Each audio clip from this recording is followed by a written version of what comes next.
Hello students, in this video we'll solve a competition problem which involves maximizing a very symmetric function given a constraint.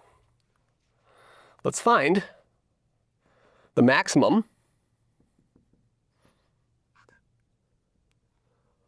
of the function x squared plus y squared plus z squared times x cubed plus y cubed plus z cubed over x to the fifth plus y to the fifth plus z to the fifth with the following constraint. Under the constraint,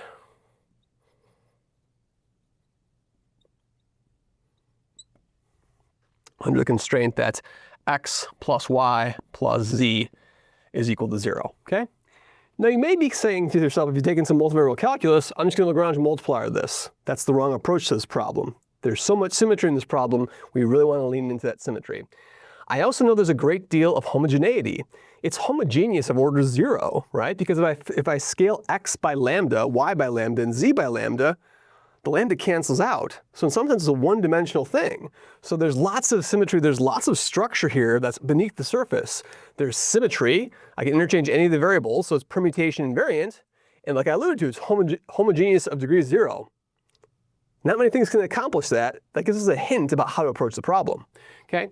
So what we can do now is let's exploit this in a direct way. In a direct way, we can let x be negative a, we can let y be negative b, and then according to this constraint, z would have to be a plus b. Then this would imply that z is a plus b, okay?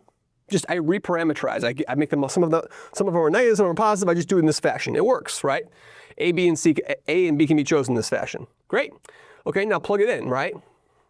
So now the top becomes what? Our expression becomes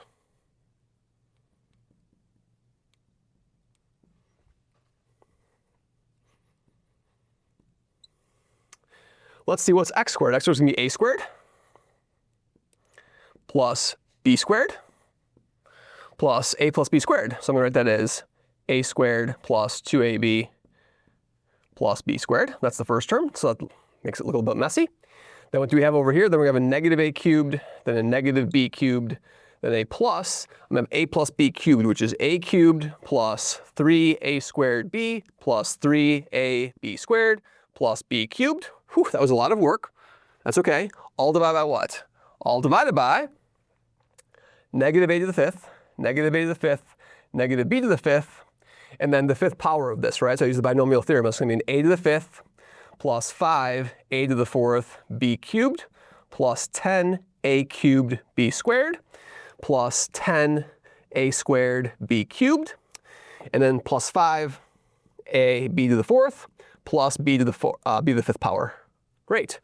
Now we're able to exploit this. Now what happens over here? Okay, well what's going to happen over here is the b squareds are going to cancel out, the b to the fifth, the a to the fifth is going to cancel out. Great, and I have a whole bunch of terms left. Now let's look at the numerator over here. The numerator over here is exactly equal to what? Oh, same thing happens over here. Those cubes cancel out. Great. And so now what I can do is I'm going to sort of factor the numerator a little bit carefully. That's what I'll do if I do that. So the numerator is going to become what? It's going to become, I have a 2a squared plus 2b squared plus 2ab, like that. And then that's going to be times what? I'm going to pull out a factor of 3ab, so I have a 3ab. Then I have a what? Then we're going to have a, if I pull out 3ab, I'm just going to have an a plus b, like that. Good. All divided by what? All divided by, now I'm going to pull out a 5. What can we pull out? We can pull out a 5 and an ab from this. So I can pull out a 5ab, and then what's left? What's left is going to be, that's just a single b, that's a to the fourth b is single power, not cubed, right? There we go. That's better. And what's left over here is going to be a cubed plus 2a squared b plus what? Plus 2ab squared. And then finally, plus 1b cubed, plus b cubed, like that. Great.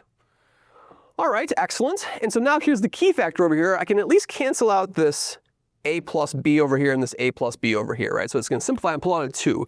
So let's do one more step of simplification. I'm going to write this as 6, and then I'm going to have an a squared plus b squared plus ab. I have to leave that as it is. I could factor that if I wanted to.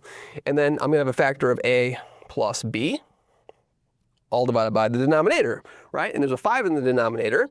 And then I notice what? I notice that if we plug in, if I look at this, if I look at a equals negative b, if a is negative b, this thing's going to be 0, right? So that's a solution to this equation. A equals negative b is a solution, so let's factor it, right? As a polynomial in a. So I factor it, I'm going to do synthetic division. I have negative b, right? Then I have a 1a cubed, I have a 2b, I have a 2b squared, and I have a b cubed. Let's do synthetic division. Pull the 1 down, I get a negative b, I get a b, I get a negative b squared, I get a b squared, I get a negative b cubed, and we got it. There's a 0 down over there. So lo and behold, we got it. So let's factor the denominator as what?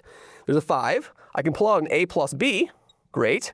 And what's the resultant polynomial? The resultant polynomial is going to be what? It's going to be a squared plus ab plus b squared. Oh, wow. That was nice. The ab cancels out. This cancels out, 6 over 5. So what's the maximum value? Hence, the max is 6 over 5. It also turns out the minimum is 6 over 5. In fact, the only value is 6 over 5. That was a function of the fact that homogeneous order 0 and a constraint, right? And so that was homogeneous order 0, constraint, and symmetric and permutation invariant. There was too much structure there for this thing not to be constant, right? So that was a good hint of not, if you do Lagrange multipliers, it's going to be a complete and catastrophic mess, right? But if you sort of focus in on the fact that there's so much symmetry in this problem and homogeneity, those two things together make the problem very easy because there's a tremendous dimensional reduction that you can do for this problem, and that's borne out in the fact that in the factorization and this clever choice of a reparameterization of the x, y, and z. Thank you very much.